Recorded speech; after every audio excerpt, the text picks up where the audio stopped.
Well, we're now joined by Israeli government spokesman Eylon Levy from Tel Aviv. Thank you very much for joining us. The court has decided there is a plausible case for Israel, a country which says it has an unwavering commitment to international law, proud of its democracy.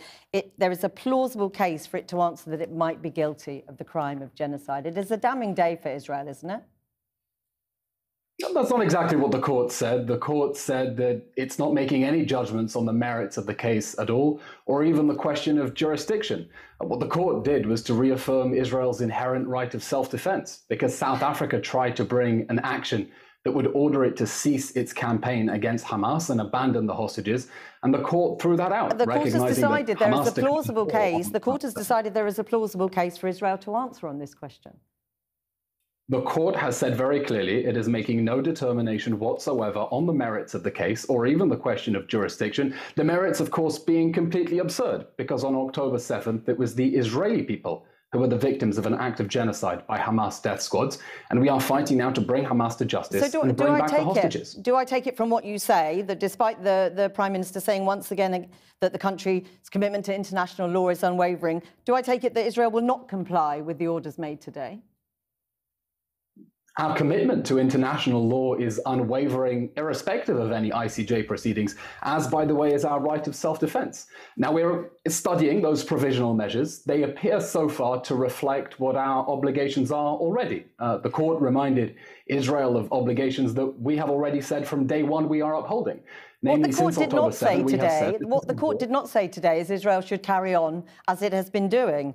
It said very specifically, Israel has to take all measures within its power to prevent killing Palestinians, to prevent causing them serious bodily or mental harm, to prevent deliberately inflicting conditions of life calculated to bring about the physical destruction of Palestinians with immediate effect. So what will Israel do differently as of today?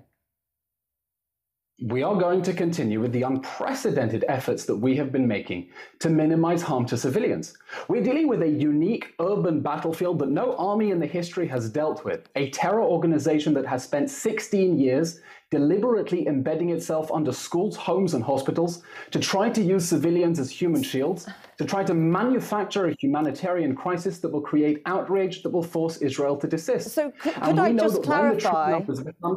Very sorry to interrupt you, but can I just clarify? Are you saying Israel will or won't comply with the orders of the court, or you're saying the orders are irrelevant? Well, we're studying the provisional orders as they are. They came in just a few hours ago, and the legal teams are very carefully looking through it. But from a first reading, they seem to suggest that they're calling on us simply to reaffirm the obligations that we are already upholding. They are simply not saying you can carry on as you have been doing. That is not what they're saying. The court threw out an attempt by South Africa to order an immediate end to the war that would leave Hamas in power and the hostages in Gaza, and they upheld our right to continue fighting in accordance with international law, and we will continue making those efforts to minimize harm to civilians. Jackie, for us, civilian casualties are a tragedy. For Hamas, they are a strategy.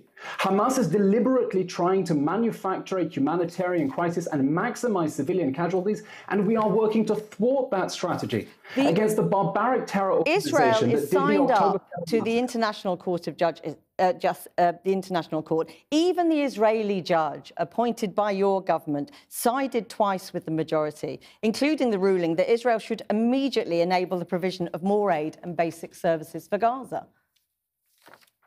At the moment, Israel has excess capacity for aid to enter Gaza. We have placed no restrictions. The court do not believe that Israel is allowing basic services to exist in Gaza. They clearly do not believe that enough humanitarian aid is being enabled to get through by Israel.